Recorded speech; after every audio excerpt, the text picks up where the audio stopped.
विद्यार्थियों स्वागत है ਤੁਹਾਡਾ ਮੇਰੇ ਚੈਨਲ ਮੈਥ ਵਿਦ ਆਰਕੇ ਤੇ ਜਿਹੜਾ ਆਪਣਾ ਟਾਰਗੇਟ ਹੈ ਈਟੀਟੀ ਪੇਪਰ ਵਾਲਿਆਂ ਵਾਸਤੇ ਵੀ ਤੁਹਾਡੇ ਮੈਥ ਵਿੱਚੋਂ 20 ਚੋਂ 20 ਨੰਬਰ ਆਉਣ ਤਾਂ ਉਸੇ ਟਾਰਗੇਟ ਨੂੰ ਅੱਗੇ ਵਧਾਉਂਦੇ ਹੋਏ ਮੈਂ ਆਪਣਾ ਤੀਜਾ ਲੈਕਚਰ ਜਿਹੜਾ ਚੱਕਰ ਤੇ ਬਣਾਇਆ ਹੈ। ਅੱਜ ਆਪਾਂ ਇਸ ਚੈਪਟਰ ਵਿੱਚ ਪੜਾਂਗੇ ਵੀ ਚੱਕਰ ਦੀਆਂ ਕੁਝ ਪ੍ਰੋਪਰਟੀਆਂ ਜਾਂ ਚੱਕਰ ਬਾਰੇ ਜੋ ਵੀ ਮਹੱਤਵਪੂਰਨ ਭਾਗ ਨੇ ਉਹ ਪੜਾਂਗੇ। ਤੇ ਜਿਹੜੇ ਵਿਦਿਆਰਥੀ ਨਵੇਂ ਨੇ ਵੀ ਜਿਨ੍ਹਾਂ ਨੂੰ ਨਹੀਂ ਪਤਾ ਵੀ ਮੇਰੇ ਪਹਿਲਾਂ 2 ਲੈਕਚਰ ਆ ਚੁੱਕੇ ਨੇ, ਜਿਹੜਾ ਪਹਿਲਾ ਲੈਕਚਰ ਤ੍ਰਿਕੋਣਮਿਤੀ ਤੇ ਜਿਸ ਨੂੰ ਆਪਾਂ ਟ੍ਰਿਕ ਰਾਹੀਂ ਕੀਤਾ ਹੈ ਅਤੇ ਦੂਜਾ ਲੈਕਚਰ ਜਿਹੜਾ ਨੰਬਰ ਸਿਸਟਮ ਦਾ, ਜਿਨ੍ਹਾਂ ਨੇ ਨਹੀਂ ਵੇਖਿਆ ਤਾਂ ਉਸ ਦਾ ਲਿੰਕ ਮੈਂ ਥੱਲੇ ਲਾ ਦਿੱਤਾ ਹੈ, ਉੱਥੇ ਜਾ ਕੇ ਵੇਖ ਸਕਦਾ ਹੈ।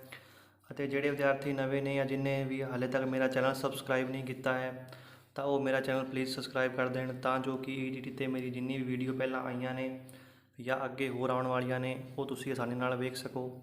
ਤਾਂ ਵਿਦਿਆਰਥੀਓ ਸ਼ੁਰੂ ਕਰਦੇ ਹਾਂ ਆਪਾਂ ਮੇਰਾ ਤੀਜਾ ਲੈਕਚਰ ਚੱਕਰ। ਜੇਕਰ ਆਪਾਂ ਚੱਕਰ ਦੀ ਗੱਲ ਕਰੀਏ ਤਾਂ ਸਭ ਤੋਂ ਪਹਿਲਾਂ ਮੈਂ ਤੁਹਾਨੂੰ ਦੱਸਣਾ ਚਾਹੁੰਦਾ ਕਿ ਜੇਕਰ ਮੈਂ ਕੋਈ ਸਤਹ ਲਈ ਹੈ, ਆ ਮੇਰੇ ਕੋਲ ਇੱਕ ਸਤਹ ਹੈ, ਜੇਕਰ ਮੈਂ ਸਤਹ 'ਤੇ ਇੱਕ ਪੁਆਇੰਟ ਲਾਵਾਂ, ਇੱਕ ਬਿੰਦੂ ਲਾਵਾਂ ਜਿਸ ਨੂੰ ਨਾਂ ਦੇਵਾਂ ਮੈਂ O, ਜੇਕਰ ਇਸ ਬਿੰਦੂ ਤੋਂ ਮੈਂ ਸਮਾਨ ਦੂਰੀ 'ਤੇ ਇੱਕ ਰੇਖਾ ਡਰਾ ਕਰਾਂ ਤਾਂ ਇਸ ਰੇਖਾ ਨੂੰ ਆਪਾਂ ਕਹਾਂਗੇ ਚੱਕਰ। ਠੀਕ ਹੈ ਜੀ। ਤੇ ਆ ਮੇਰਾ ਪੁਆਇੰਟ ਹੈ O। ਤਾਂ ਚੱਕਰ ਦੀ ਪਰਿਭਾਸ਼ਾ ਹੈ, ਜੇਕਰ ਕਿਸੇ ਬਿੰਦੂ ਤੋਂ ਆਪਾਂ O ਤੋਂ ਸਮਾਨ ਦੂਰੀ 'ਤੇ ਇੱਕ ਮੈਂ ਲਾਈਨ ਡਰਾ ਕਰਾਂ ਜਾਂ ਇੱਕ ਰੇਖਾ ਡਰਾ ਕਰਾਂ ਤਾਂ ਇਸ ਰੇਖਾ ਨੂੰ ਆਪਾਂ ਕਹਾਂਗੇ ਚੱਕਰ। ਹੁਣੇ ਆਪਾਂ ਗੱਲ ਕੀਤੀ ਚੱਕਰ ਦੀ, ਹੁਣ ਆਪਾਂ ਸਮਝਾਂਗੇ ਚੱਕਰ ਦਾ ਜਿਹੜਾ ਕੇਂਦਰ ਬਿੰਦੂ ਹੈ ਉਹ ਕੀ ਹੁੰਦਾ ਹੈ।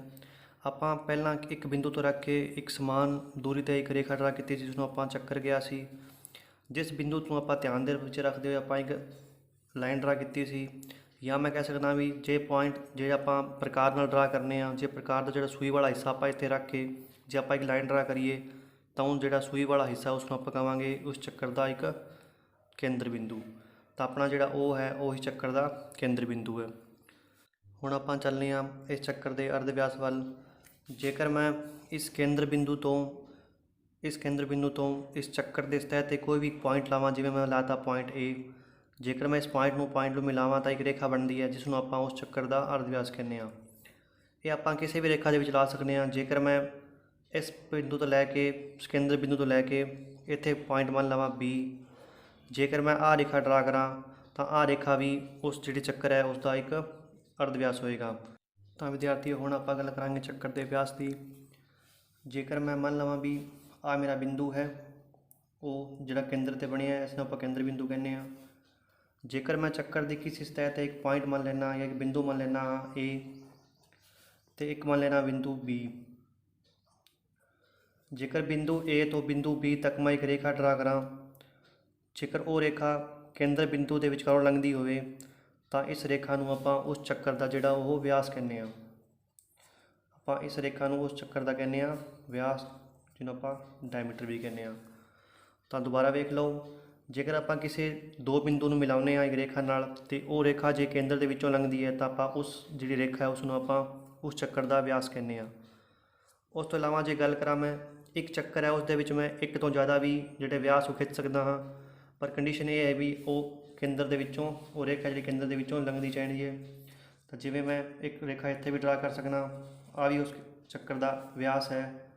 ਜੇਕਰ ਮੈਂ ਇੱਥੋਂ ਡਰਾ ਕਰਾਂ ਆ ਵੀ ਉਸ ਚੱਕਰ ਦਾ ਵਿਆਸ ਹੈ। ਜੇਕਰ ਮੈਂ ਗੱਲ ਕਰਾਂ ਅਰਧ ਵਿਆਸ ਦੀ ਤਾਂ ਮੈਂ ਵੀ ਅਰਧ ਵਿਆਸ ਜਿਹੜੇ ਉਹ ਆਪਾਂ ਇੱਕ ਤੋਂ ਜ਼ਿਆਦਾ ਖਿੱਚ ਸਕਦੇ ਹਾਂ। ਜਿਵੇਂ ਇਸ ਬਿੰਦੂ ਲੈ ਕੇ ਆਹ ਪੁਆਇੰਟ ਹੈ ਜਿਹੜਾ ਉਹ ਉਸ ਕੇਂਦਰ ਦਾ ਅਰਧ ਵਿਆਸ ਹੈ। ਆਪਾਂ ਇੱਕ ਬਿੰਦੂ ਤੋਂ ਕਿੰਨੇ ਵੀ ਅਰਧ ਵਿਆਸ ਖਿੱਚ ਸਕਦੇ ਹਾਂ ਅਤੇ ਇਹਨਾਂ ਦੀ ਲੰਬਾਈ ਜਿਹੜੀ ਉਹ ਹਰ ਵਾਰ ਬਰਾਬਰ ਹੋਏਗੀ।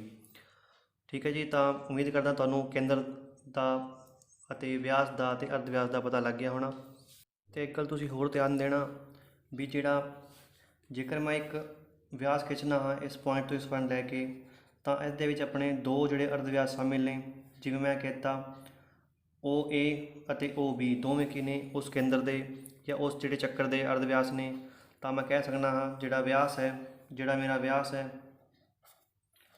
ਉਹ ਜਿਹੜਾ ਅਰਧ ਵਿਆਸ ਹੈ ਉਸ ਦਾ ਦੁੱਗਣਾ ਹੁੰਦਾ ਹੈ। ਤਾਂ ਆਹ ਗੱਲ ਤੁਸੀਂ ਜ਼ਰੂਰ ਧਿਆਨ ਦੇਣਾ ਵੀ ਜਿਹੜਾ ਵਿਆਸ ਹੈ ਉਹ ਅਰਧ ਵਿਆਸ ਦਾ ਦੁੱਗਣਾ ਹੁੰਦਾ ਹੈ। ਤਾਂ ਵਿਦਿਆਰਥੀਓ ਹੁਣ ਆਪਾਂ ਚੱਲਦੇ ਹਾਂ ਅੱਗੇ ਵੱਲ। ਜਿਵੇਂ ਤੁਹਾਡੇ ਸਕਰੀਨ ਉੱਤੇ 3 ਚੱਕਰ ਵਿਖਾਈ ਦੇ ਰਹੇ ਨੇ, ਆਪਾਂ ਇਨ 3 ਚੱਕਰਾਂ ਦੇ ਨਾਲ ਇੱਕ ਰੇਖਾ ਡਰਾ ਕੀਤੀ ਹੈ PQ। ਠੀਕ ਹੈ ਜੀ। ਆ ਬਿੰਦੂ ਨੇ ਜਿਹੜੇ ਉਹ ਇਸ ਚੱਕਰਾਂ ਦੇ ਤਿੰਨਾਂ ਚੱਕਰਾਂ ਦੇ ਜਿਹੜੇ ਉਹ ਕੇਂਦਰ ਬਿੰਦੂ ਨੇ। ਹੁਣ ਆਪਾਂ ਜੇਕਰ ਗੱਲ ਕਰੀਏ ਪਹਿਲੇ ਚੱਕਰ ਦੀ, ਇਸ ਚੱਕਰ ਵਿੱਚ ਆਪਾਂ ਵੇਖ ਰਹੇ ਹਾਂ ਜਿਹੜਾ ਆ ਰੇਖਾ ਪੀ ਕਿਊ ਹੈ ਉਹ ਚੱਕਰ ਨੂੰ ਕਿਤੇ ਵੀ ਟੱਚ ਨਹੀਂ ਕਰ ਰਹੀ, ਤਾਂ ਇਸ ਜਿਹੜੇ ਰੇਖਾ ਹੈ ਉਸ ਦਾ ਚੱਕਰ ਨਾਲ ਕੋਈ ਸੰਬੰਧ ਨਹੀਂ ਹੈ। ਜੇਕਰ ਗੱਲ ਕਰਾਂ ਮੈਂ ਦੂਜੇ ਚੱਕਰ ਦੀ, ਇਸ ਚੱਕਰ ਦੇ ਵਿੱਚ ਜਿਹੜੀ ਰੇਖਾ ਪੀ ਕਿਊ ਹੈ ਉਹ ਇੱਕ ਪੁਆਇੰਟ 'ਤੇ ਜਿਹੜੀ ਚੱਕਰ ਨੂੰ ਟੱਚ ਕਰ ਰਹੀ ਹੈ, ਤਾਂ ਇਸ ਰੇਖਾ ਨੂੰ ਆਪਾਂ ਸਪਰਸ਼ ਰੇਖਾ ਕਹਿੰਦੇ ਹਾਂ। ਠੀਕ ਹੈ ਜੀ, ਆਹ ਰੇਖਾ ਜਿਹੜੀ ਪੀ ਕਿਊ ਹੈ ਆਹ ਇਸ ਚੱਕਰ ਦੀ ਸਪਰਸ਼ ਰੇਖਾ ਹੈ। ਤਾਂ ਤੁਸੀਂ ਧਿਆਨ ਦੇਣਾ, ਜੇਕਰ ਆਪਾਂ ਗੱਲ ਕਰੀਏ ਇਸ ਦੀ ਪਰਿਭਾਸ਼ਾ ਦੀ, ਤਾਂ ਕਿਸੇ ਵੀ ਚੱਕਰ 'ਤੇ ਇੱਕ ਬਿੰਦੂ 'ਤੇ ਜੇਕਰ ਕੋਈ ਰੇਖਾ ਟੱਚ ਕਰਦੀ ਹੈ, ਸਿਰਫ ਇੱਕ ਬਿੰਦੂ 'ਤੇ ਆਪਾਂ ਉਸ ਰੇਖਾ ਨੂੰ ਉਸ ਚੱਕਰ ਦੀ ਸਪਰਸ਼ ਰੇਖਾ ਕਹਿੰਦੇ ਹਾਂ। ਉਸ ਤੋਂ ਬਾਅਦ ਚੱਲਦੇ ਹਾਂ ਆਪਾਂ, ਜੇਕਰ ਗੱਲ ਕਰੀਏ ਸਪਰਸ਼ ਰੇਖਾ ਦੀ, ਤਾਂ ਆਪਾਂ ਇੱਕ ਬਿੰਦੂ 'ਤੇ ਸਿਰਫ ਇੱਕ ਸਪਰਸ਼ ਰੇਖਾ ਹੀ ਖਿੱਚ ਸਕਦੇ ਹਾਂ, ਪਰੰਤੂ ਇੱਕ ਚੱਕਰ 'ਤੇ ਇੱਕ ਤੋਂ ਜ਼ਿਆਦਾ ਸਪਰਸ਼ ਰੇਖਾ ਖਿੱਚ ਸਕਦੇ ਹਾਂ। ਜਿਵੇਂ ਮੈਂ ਇਸ ਪੁਆਇੰਟ 'ਤੇ ਵੀ ਇੱਕ ਸਪਰਸ਼ ਰੇਖਾ ਉਹ ਖਿੱਚ ਸਕਦਾ ਹਾਂ। ਜੇਕਰ ਗੱਲ ਕਰਾਂ ਮੈਂ ਇਸ ਪੁਆਇੰਟ 'ਤੇ ਵੀ ਇੱਕ ਸਪਰਸ਼ ਰੇਖਾ ਖਿੱਚ ਸਕਦਾ ਹਾਂ। ਤਾਂ ਧਿਆਨ ਨਾਲ ਸੁਣਨਾ, ਇੱਕ ਬਿੰਦੂ 'ਤੇ ਸਿਰਫ ਮੈਂ ਇੱਕ ਸਪਰਸ਼ ਰੇਖਾ ਖਿੱਚ ਸਕਦਾ ਹਾਂ, ਪਰੰਤੂ ਇੱਕ ਚੱਕਰ 'ਤੇ ਮੈਂ ਇੱਕ ਤੋਂ ਜ਼ਿਆਦਾ ਸਪਰਸ਼ ਰੇਖਾ ਜਿਹੜੀ ਉਹ ਖਿੱਚ ਸਕਦਾ ਹਾਂ। ਹੁਣ ਆਪਾਂ ਗੱਲ ਕਰਦੇ ਹਾਂ ਤੀਜੀ ਫਿਗਰ ਦੀ, ਇਹ ਤੀਜੇ ਡਾਇਗਰਾਮ ਦੀ। ਇਹਦੇ ਵਿੱਚ ਕੀ ਹੈ, ਜਿਹੜੀ ਆ ਰੇਖਾ ਹੈ ਉਹ ਇਸ ਚੱਕਰ ਦੇ ਵਿਚਕਾਰ ਲੰਘ ਰਹੀ ਹੈ ਅਤੇ ਇਸ ਨੂੰ ਇੱਕ ਆਪਾਂ ਕਿਸ ਨੇ ਪਾਰਟ ਦੇ ਵਿੱਚ ਡਿਵਾਈਡ ਕਰਦੀ ਹੋਈ ਵਿਖਾਈ ਦੇ ਰਹੀ ਹੈ। ਤਾਂ ਇਸ ਜਿਹੜੀ ਪੀ ਕਿਊ ਰੇਖਾ ਨੂੰ ਆਪਾਂ ਇਸ ਚੱਕਰ ਦੀ ਛੇਦਕ ਰੇਖਾ ਕਹਿੰਦੇ ਹਾਂ। ਠੀਕ ਹੈ ਜੀ, ਤਾਂ ਇਸ ਨੂੰ ਆਪਾਂ ਇਸ ਦੀ ਛੇਦਕ ਰੇਖਾ ਜਾਂ ਆਪਾਂ ਇਸ ਨੂੰ ਇੰਗਲਿਸ਼ ਕਹਿੰਦੇ ਹਾਂ ਕੋਡ। ਠੀਕ ਹੈ ਜੀ, ਤਾਂ ਆ ਜਿਹੜੀ ਪੀ ਕਿਊ ਹੈ ਇਸ ਚੱਕਰ ਦੀ ਕੋਡ ਹੈ ਜਾਂ ਛੇਦਕ ਰੇਖਾ ਹੈ। ਤਾਂ ਇੱਕ ਗੱਲ ਤੁਸੀਂ ਜ਼ਰੂਰ ਧਿਆਨ ਦੇਣਾ ਵੀ ਜੇਕਰ ਉਹ ਟੱਚ ਨਹੀਂ ਕਰ ਰਹੀ ਤਾਂ ਆ ਪੀ ਕਿਊ ਜਿਹੜੀ ਇਸ ਚੱਕਰ 'ਚ ਨਾ ਪੀ ਕਿਊ ਆ ਛੇਦਕ ਰੇਖਾ ਹੈ ਨਾ ਸਪਰਸ਼ ਰੇਖਾ ਹੈ। ਜੇਕਰ ਮੈਂ ਦੂਜੇ ਡਾਇਗਰਾਮ ਦੀ ਗੱਲ ਕਰਾਂ, ਜੇਕਰ ਕਿਸੇ ਇੱਕ ਪੁਆਇੰਟ 'ਤੇ ਕੋਈ ਰੇਖਾ ਪੀ ਕਿਊ ਲੰਘ ਰਹੀ ਹੈ ਜਿਹੜੀ ਇੱਕ ਪੁਆਇੰਟ 'ਤੇ ਨੂੰ ਟੱਚ ਕਰ ਰਹੀ ਹੈ, ਤਾਂ ਇਸ ਰੇਖਾ ਨੂੰ ਆਪਾਂ ਸਪਰਸ਼ ਰੇਖਾ ਕਹਿੰਦੇ ਹਾਂ। ਠੀਕ ਹੈ ਜੀ, ਜੇ ਇੰਗਲਿਸ਼ ਗੱਲ ਕਰੀਏ ਤਾਂ ਇਸ ਨੂੰ ਆਪਾਂ ਟੈਂਜੈਂਟ ਕਹਿੰਦੇ ਹਾਂ। ਜੇਕਰ ਗੱਲ ਕਰਾਂ ਮੈਂ ਉਹੀ ਰੇਖਾ ਜਿਹੜੀ ਪੀ ਕਿਊ ਹੈ ਚੱਕਰ ਦੇ ਵਿਚਕਾਰੋਂ ਲੰਘ ਰਹੀ ਹੈ, ਕਿਸੇ ਪੁਆਇੰਟ 'ਤੇ ਦੋ ਪੁਆਇੰਟ ਨੂੰ ਜਿਹੜੀ ਮਿਲਾ ਕੇ ਲੰਘ ਰਹੀ ਹੈ, ਤਾਂ ਉਸ ਰੇਖਾ ਨੂੰ ਆਪਾਂ ਉਸ ਦੀ ਕੋਡ ਕਹਿੰਦੇ ਹਾਂ ਜਾਂ ਛੇਦਕ ਰੇਖਾ ਕਹਿੰਦੇ ਹਾਂ। ਤਾਂ ਆਪਾਂ ਇੱਕ ਚੱਕਰ ਦੇ ਵਿੱਚ ਇੱਕ ਤੋਂ ਜ਼ਿਆਦਾ ਕਿੰਨੀਆਂ ਵੀ ਛੇਦਕ ਰੇਖਾ ਜਿਹੜੇ ਖਿਚਾ ਸਕਦੇ ਹਾਂ। ਜੇ ਆਪਾਂ ਇੱਥੇ ਵੀ ਛੇਦਕ ਰੇਖਾ ਖਿੱਚ ਸਕਦੇ ਹਾਂ, ਦੋ ਪੁਆਇੰਟ ਨੂੰ ਮਿਲ ਕੇ ਲੰਘਦੀ ਹੈ। ਜੇਕਰ ਗੱਲ ਕਰਾਂ ਮੈਂ ਜਿਹੜੀ ਰੇਖਾ ਛੇਦਕ ਰੇਖਾ ਸੈਂਟਰ ਵਿੱਚੋਂ ਲੰਘਦੀ ਹੈ ਉਸ ਨੂੰ ਆਪਾਂ ਡਾਇਮੀਟਰ ਵੀ ਕਹਿੰਦੇ ਹਾਂ, ਮਤਲਬ ਵਿਆਸ ਵੀ ਕਹਿੰਦੇ ਹਾਂ। ਅਤੇ ਆਪਾਂ ਆਹ ਕਹਿ ਸਕਦੇ ਹਾਂ ਵੀ ਜਿਹੜੀ ਰੇਖਾ ਸੈਂਟਰ ਦੇ ਵਿੱਚੋਂ ਲੰਘਦੀ ਹੈ ਆ ਉਸ ਚੱਕਰ ਦੀ ਸਭ ਤੋਂ ਵੱਡੀ ਜਿਹੜੀ ਉਹ ਛੇਦਕ ਰੇਖਾ ਹੁੰਦੀ ਹੈ। ਠੀਕ ਹੈ ਜੀ, ਤਾਂ ਆਪਾਂ 3 ਡਾਇਗਰਾਮ ਪੜ੍ਹੀਆਂ ਨੇ, ਤਾਂ ਤੁਸੀਂ ਧਿਆਨ ਦੇਣਾ। ਤਾਂ ਵਿਦਿਆਰਥੀ ਹੁਣੇ ਆਪਾਂ ਪੜ੍ਹਿਆ ਜਿਹੜੀ ਆ ਰੇਖਾ ਹੈ ਉਹ ਇਸ ਚੱਕਰ ਦੀ ਜਿਹੜੀ ਉਹ ਛੇਦਕ ਰੇਖਾ ਹੈ। ਜੇਕਰ ਮੈਂ ਗੱਲ ਕਰਾਂ ਜਿੱਥੇ ਇੱਕ ਮੈਂ ਇੱਥੇ ਛੇਦਕ ਰੇਖਾ ਡਰਾ ਕਰ ਲਈ ਜਿਹੜੀ ਪੁਆਇੰਟ ਪੀ ਅਤੇ ਕਿਊ ਵਿੱਚੋਂ ਲੰਘ ਰਹੀ ਹੈ। ਜੇਕਰ ਮੈਂ ਇਸ ਹਿੱਸੇ ਦੀ ਗੱਲ ਕਰਾਂ ਤਾਂ ਇਸ ਨੂੰ ਆਪਾਂ ਲਘੂ ਚੱਕਰ ਖੰਡ ਕਹਿੰਦੇ ਹਾਂ। ਠੀਕ ਹੈ ਜੀ, ਮਤਲਬ ਇਸ ਨੂੰ ਆਪਾਂ ਮਾਈਨਰ ਸੈਗਮੈਂਟ ਵੀ ਕਹਿੰਦੇ ਹਾਂ, ਮਾਈਨਰ ਸੈਗਮੈਂਟ। ਜੇਕਰ ਮੈਂ ਬਾਕੀ ਹਿੱਸੇ ਦੀ ਗੱਲ ਕਰਾਂ, ਜਿਹੜਾ ਬਾਕੀ ਹਿੱਸਾ ਆ ਰਹਿ ਗਿਆ, ਇਸ ਨੂੰ ਆਪਾਂ ਦੀਰਘ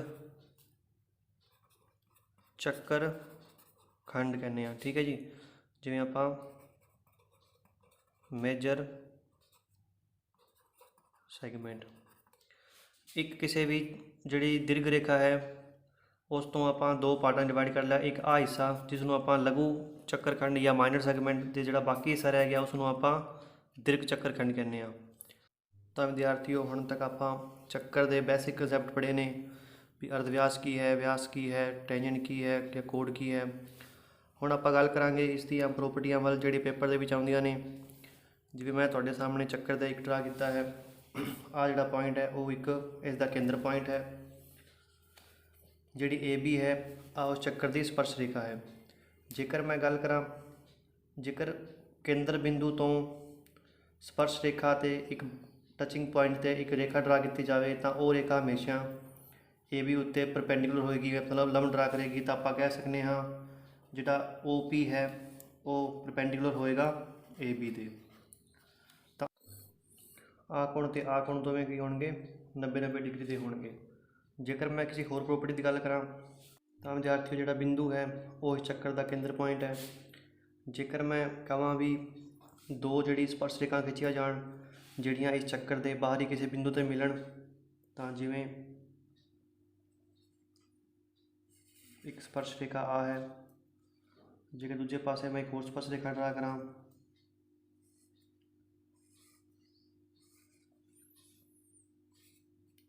ਜੇਕਰ ਉਹ ਕਿਸੇ ਪੁਆਇੰਟ P 'ਤੇ ਮਿਲ ਰਹੀਆਂ ਨੇ, ਤੇ ਆ ਜਿਹੜਾ ਪੁਆਇੰਟ A ਅਤੇ ਪੁਆਇੰਟ B ਹੈ।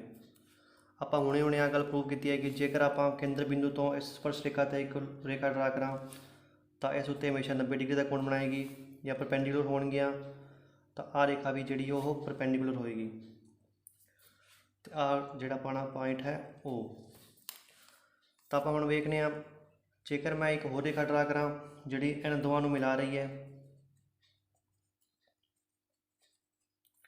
ਜੇਕਰ ਮੈਂ ਟ੍ਰਾਇੰਗਲ ਵੇਖਾਂ AOP, ਟ੍ਰਾਇੰਗਲ AOP, ਉਤਲੇ ਪਾਸੇ ਗੱਲ ਕਰਾਂ ਮੈਂ ਟ੍ਰਾਇੰਗਲ OPB ਦੀ, ਟ੍ਰਾਇੰਗਲ OPB। ਜੇਕਰ ਇਹਨਾਂ ਟ੍ਰਾਇੰਗਲ ਦੀ ਗੱਲ ਕਰੀਏ ਤਾਂ ਆਪਾਂ ਨੂੰ ਪਤਾ ਹੈ ਜਿਹੜਾ OB ਹੈ ਉਹ ਇਸ ਚੱਕਰ ਦਾ ਜਿਹੜਾ ਅਰਧ ਵਿਆਸ ਹੈ, ਆ ਵੀ ਉਸ ਚੱਕਰ ਦਾ ਅਰਧ ਵਿਆਸ ਹੈ।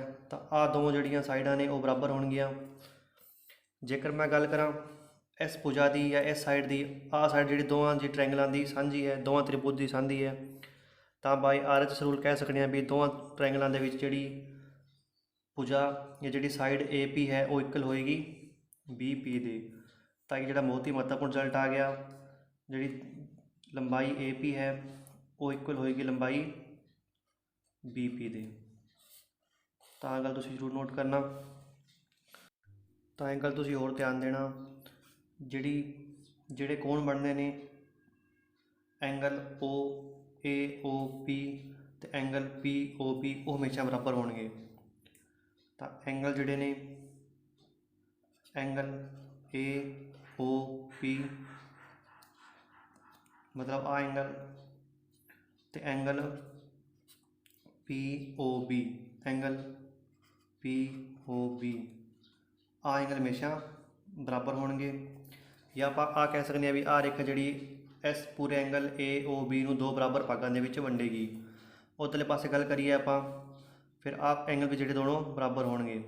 ਐਂਗਲ APO ਬਰਾਬਰ ਐਂਗਲ OPB, ਆਹ ਦੋ ਐਂਗਲ ਵੀ ਫਿਰ ਬਰਾਬਰ ਹੋਣਗੇ। ਤਾਂ ਤੁਸੀਂ ਧਿਆਨ ਦੇਣਾ, ਐਂਗਲ 1 ਤੇ ਐਂਗਲ 2, ਐਂਗਲ 1 ਤੇ ਐਂਗਲ 2 ਬਰਾਬਰ ਹੋਣਗੇ। ਐਂਗਲ 3 ਤੇ ਐਂਗਲ 4, ਆ ਵੀ ਦੋਵੇਂ ਐਂਗਲ ਕੀ ਹੋਣਗੇ ਬਰਾਬਰ ਹੋਣਗੇ। ਤਾਂ ਹੁਣ ਤੱਕ ਆਪਾਂ ਪੜ੍ਹਿਆ ਵੀ ਜਿਹੜੀ ਭੁਜਾ AP ਹੈ ਉਹ ਬਰਾਬਰ ਹੋਏਗੀ PB ਦੇ। ਤਾਂ ਵਿਦਿਆਰਥੀਓ ਜੇਕਰ ਮੈਂ ਚਤੁਰਭੁਜ AOBP ਦੀ ਗੱਲ ਕਰਾਂ, ਚਤੁਰਭੁਜ ਇੱਧਰ ਮੈਂ ਡਰਾ ਕਰਨਾ, ਤਾਂ ਜਿਹੜੀ ਚਤੁਰਭੁਜ ਬਣ ਰਹੀ ਹੈ AOBP। ਹੁਣੇ ਆਪਾਂ ਵੇਖਿਆ ਜਿਹੜਾ ਐਂਗਲ B ਹੈ ਉਹ 90 ਡਿਗਰੀ ਹੈ, ਤੇ ਜੋ ਐਂਗਲ A ਹੈ ਉਹ ਵੀ ਕੀ ਹੈ 90 ਡਿਗਰੀ। ਤੇ ਆਪਾਂ ਨੂੰ ਪਤਾ ਹੈ ਚਤੁਰਭੁਜ ਦੇ ਜਿਹੜੇ ਚਾਰੋਂ ਕੋਣ ਨੇ ਉਹਨਾਂ ਦਾ ਜੋੜ 360 ਡਿਗਰੀ ਹੁੰਦਾ ਹੈ। ਜੇਕਰ ਆਹ ਕੋਣ 90 ਡਿਗਰੀ ਹੈ, ਆਹ ਕੋਣ ਵੀ 90 ਡਿਗਰੀ ਹੈ, ਤਾਂ ਆਹ ਦੋਵੇਂ ਹੋ ਗਏ 180 ਡਿਗਰੀ। ਤੇ ਆਪਾਂ ਨੂੰ ਫਿਰ ਪਤਾ ਹੈ ਇਹਨਾਂ ਦੋਵਾਂ ਕੋਣਾਂ ਦਾ ਜੋੜ ਵੀ ਕੀ ਹੋਏਗਾ 180 ਡਿਗਰੀ ਹੀ ਹੋਏਗਾ। ਤਾਂ ਤੁਸੀਂ ਧਿਆਨ ਦੇਣਾ, ਜੇ ਐਂਗਲ AOB ਤੇ ਐਂਗਲ APB ਇਹਨਾਂ ਦੋਵਾਂ ਦਾ ਜੋੜ 180 ਡਿਗਰੀ ਹੋਏਗਾ। ਤਾਂ ਆ ਵੀ ਇੱਕ ਜਿਹੜੀ ਹੈ ਉਹ ਮਹੱਤਵਪੂਰਨ ਪ੍ਰੋਪਰਟੀ ਹੈ। ਤਾਂ ਆਪਾਂ ਹੁਣ ਤੱਕ ਪੜ੍ਹ ਚੁੱਕੇ ਹਾਂ ਆ ਚੀਜ਼, ਇੱਕ ਆ ਪ੍ਰੋਪਰਟੀ ਤੇ ਇੱਕ ਆ ਪ੍ਰੋਪਰਟੀ ਤੇ ਇੱਕ ਆ ਪ੍ਰੋਪਰਟੀ। ਤਾਂ ਵਿਦਿਆਰਥੀਓ ਚੱਲਦੇ ਹਾਂ ਆਪਾਂ ਅੱਗੇ ਵੱਲ। ਜੇਕਰ ਮੈਂ ਕਿਸੇ ਚੱਕਰ ਦੇ ਦੋ ਪੁਆਇੰਟ ਲਾਵਾਂ, ਆਪਾਂ ਇਸ ਨੂੰ ਆਪਾਂ ਚਾਪ ਵੀ ਕਹਿੰਦੇ ਹਾਂ ਜਾਂ ਆਰਕ ਕਹਿੰਦੇ ਹਾਂ। ਜੇਕਰ ਮੈਂ A ਅਤੇ B ਚੱਕਰ ਦੇ ਕੋਈ ਪੁਆਇੰਟ ਨੇ, ਜੇਕਰ ਇਹਨਾਂ ਪੁਆਇੰਟ ਤੋਂ ਮੈਂ ਸੈਂਟਰ 'ਤੇ ਇੱਕ ਰੇਖਾ ਡਰਾ ਕਰਾਂ ਤੇ ਇਹਨਾਂ ਦੋਵਾਂ ਰੇਖਾ ਨੂੰ ਮਿਲਾਵਾਂ, ਇਸ ਤੋਂ ਇਲਾਵਾ ਇਹਨਾਂ ਚਾਪ ਰਾਹੀਂ ਜੇਕਰ ਚੱਕਰ ਦੇ ਕਿਸੇ ਹਿੱਸੇ 'ਤੇ ਇੱਕ ਬਿੰਦੂ ਡਰਾ ਕਰਾਂ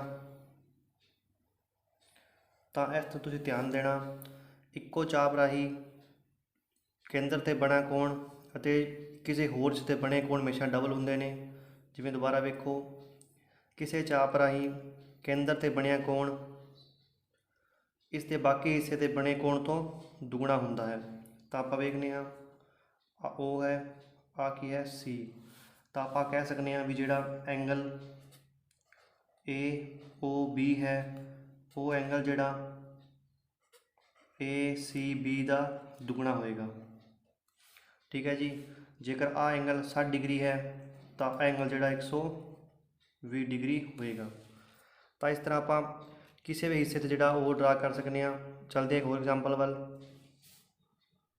ਤਾਂ ਆਪਾਂ ਜਿਹੜੀ ਚਾਪ A ਹੈ B ਹੈ, ਇਸ ਤੋਂ ਆਪਾਂ ਇੱਕ ਹੋਰ ਸੈਂਟਰ ਤੋਂ ਇਲਾਵਾ ਇੱਕ ਹੋਰ ਬਿੰਦੂ 'ਤੇ ਐਂਗਲ ਡਰਾ ਕੀਤਾ ਹੈ।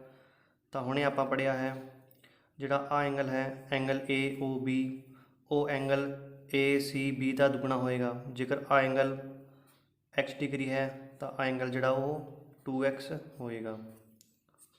ਠੀਕ ਹੈ ਜੀ। ਇਸ ਤੋਂ ਇਲਾਵਾ ਆਪਾਂ ਹੋਰ ਚੱਲਦੇ ਹਾਂ ਅੱਗੇ। ਅਤੇ ਵਿਦਿਆਰਥੀਓ, ਜੇਕਰ ਆਪਾਂ ਉਸੇ ਚਾਪ ਰਾਹੀਂ ਕੇਂਦਰ ਤੋਂ ਇਲਾਵਾ ਆ ਜਿਹੜਾ ਕੇਂਦਰ O ਹੈ, ਇਸ ਤੋਂ ਇਲਾਵਾ ਆਪਾਂ ਕਿਸੇ ਹਿੱਸੇ 'ਤੇ ਇੱਕੋ ਚਾਪ ਰਾਹੀਂ ਹੋਰ ਜੇਕਰ ਆਪਾਂ ਰੇਖਾਵਾਂ ਡਰਾ ਕਰੀਏ, ਜਿਵੇਂ ਪੁਆਇੰਟ P 'ਤੇ, ਪੁਆਇੰਟ Q 'ਤੇ ਅਤੇ ਪੁਆਇੰਟ R 'ਤੇ, ਇਸ ਤਰ੍ਹਾਂ ਆਪਾਂ ਜਿਹੜੀਆਂ ਉਹ 3 ਐਂਗਲ ਬਣੇ ਨੇ, ਇੱਕ ਐਂਗਲ ABP, ਇੱਕ ਐਂਗਲ AQB ਅਤੇ ਐਂਗਲ ਇੱਕ ARB। ਤਾਂ ਆਹ ਜਿਹੜੇ ਤਿੰਨੋਂ ਐਂਗਲ ਨੇ ਉਹ ਹਮੇਸ਼ਾ ਜਿਹੜੇ ਬਰਾਬਰ ਹੋਣਗੇ। ਤਾਂ ਐਂਗਲ 1, ਐਂਗਲ 2 ਅਤੇ ਐਂਗਲ 3। ਇਸ ਤਰ੍ਹਾਂ ਆਪਾਂ ਕਹਿ ਸਕਦੇ ਹਾਂ ਇੱਕੋ ਚਾਪ ਰਾਹੀਂ ਜੇਕਰ ਆਪਾਂ ਕਿਸੇ ਚੱਕਰ ਦੇ ਇੱਕ ਬਿੰਦੂ ਤੋਂ ਇਲਾਵਾ ਹੋਰ ਵੱਧ ਬਿੰਦੂ 'ਤੇ ਜਾਂ ਵੱਖਰੇ ਵੱਖਰੇ ਬਿੰਦੂਆਂ 'ਤੇ ਆਪਾਂ ਐਂਗਲ ਡਰਾ ਕਰੀਏ ਤਾਂ ਉਹ ਐਂਗਲ ਹਮੇਸ਼ਾ ਬਰਾਬਰ ਹੋਣਗੇ। ਤਾਂ ਆਪਾਂ ਕਹਿ ਸਕਦੇ ਹਾਂ ਐਂਗਲ 1 ਬਰਾਬਰ ਐਂਗਲ 2 ਬਰਾਬਰ ਐਂਗਲ 3 ਹੋਏਗਾ। ਅਤੇ ਪੇਪਰ ਵਾਲਾ ਆਪਾਂ ਨੂੰ ਆਹ ਜਿਹੜੀ ਲਾਈਨ ਵੀ ਹੈ ਡਰਾ ਕਰਕੇ ਦੇ ਸਕਦਾ ਹੈ। ਜੇਕਰ ਮੈਂ ਇਸੇ ਚਾਪ ਰਾਹੀਂ ਇੱਕ ਮੈਂ ਡਰਾ ਕਰਾਂ ਜਿਹੜੀ ਕੇਂਦਰ ਦੇ ਵਿੱਚੋਂ ਲੰਘੇਗਾ ਜਾਂ ਕੇਂਦਰ 'ਤੇ ਜਿਹੜਾ ਕੋਣ ਬਣਾਏਗਾ, ਜੇਕਰ ਮੈਂ ਆਹ ਲਾਈਨ ਡਰਾ ਕਰਾਂ ਤਾਂ ਆਪਾਂ ਨੂੰ ਪਤਾ ਹੈ ਜਿਹੜਾ ਆਹ ਕੋਣ ਹੈ ਆ ਇਸ ਤੋਂ ਦੁੱਗਣਾ ਹੋਏਗਾ, ਇਸ ਤੋਂ ਵੀ ਦੁੱਗਣਾ ਹੋਏਗਾ, ਇਸ ਤੋਂ ਵੀ ਦੁੱਗਣਾ ਹੋਏਗਾ। ਤਾਂ ਵਿਦਿਆਰਥੀਓ, ਹੁਣ ਆਪਾਂ ਗੱਲ ਕਰਾਂਗੇ ਵੀ ਜਿਹੜਾ ਅਰਧ ਚੱਕਰ 'ਤੇ ਬਣਿਆ ਕੋਣ ਹੈ ਉਹ 90 ਡਿਗਰੀ ਦਾ ਹੁੰਦਾ ਹੈ। ਹੁਣ ਵੇਖਦੇ ਹਾਂ, ਜੇਕਰ ਮੈਂ ਇੱਕ ਇੱਥੇ ਅਰਧ ਵਿਆਸ ਡਰਾ ਕਰਾਂ ਤਾਂ ਉਤਲਾ ਹਿੱਸਾ ਆਪਣਾ ਕੀ ਹੈ, ਇੱਕ ਅਰਧ ਚੱਕਰ ਹੈ। ਜੇਕਰ ਇਸ ਤੋਂ ਮੈਂ ਕੋਈ ਵੀ ਇੱਕ ਐਂਗਲ ਡਰਾ ਕਰਾਂ ਤਾਂ ਉਹ ਹਮੇਸ਼ਾ 90 ਡਿਗਰੀ ਦਾ ਕੋਣ ਬਣਾਏਗਾ। ਜਿਵੇਂ ਆਪਾਂ ਇੱਕ ਐਂਗਲ ਡਰਾ ਕਰ ਲਿਆ, ਆਹ ਜਿਹੜਾ ਕੋਣ ਹੈ ਉਹ ਹਮੇਸ਼ਾ 90 ਡਿਗਰੀ ਦਾ ਹੋਏਗਾ। ਜਿਵੇਂ ਇਹਨੂੰ ਆਪਾਂ ਮੰਨ ਲਿਆ A, B ਅਤੇ C। ਹੁਣ ਆਪਾਂ ਇਸ ਨੂੰ ਪ੍ਰੂਵ ਕਰਨੇ ਆ।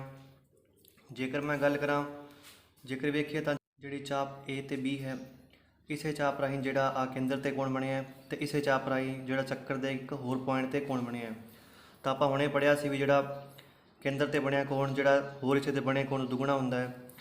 ਆਹ ਗੱਲ ਤਾਂ ਆਪਾਂ ਨੂੰ ਪਤਾ, ਇੱਕ ਲਾਈਨ ਹੈ ਜਿਹੜਾ 180 ਡਿਗਰੀ 'ਤੇ ਕੋਣ ਬਣਾਉਂਦੀ ਹੈ। ਜੇਕਰ ਆਹ ਕੋਣ 180 ਡਿਗਰੀ ਹੈ ਤਾਂ ਆਹ ਕੋਣ ਆਪਾਂ ਨੂੰ ਪਤਾ ਹੈ 90 ਡਿਗਰੀ ਹੀ ਹੋਏਗਾ।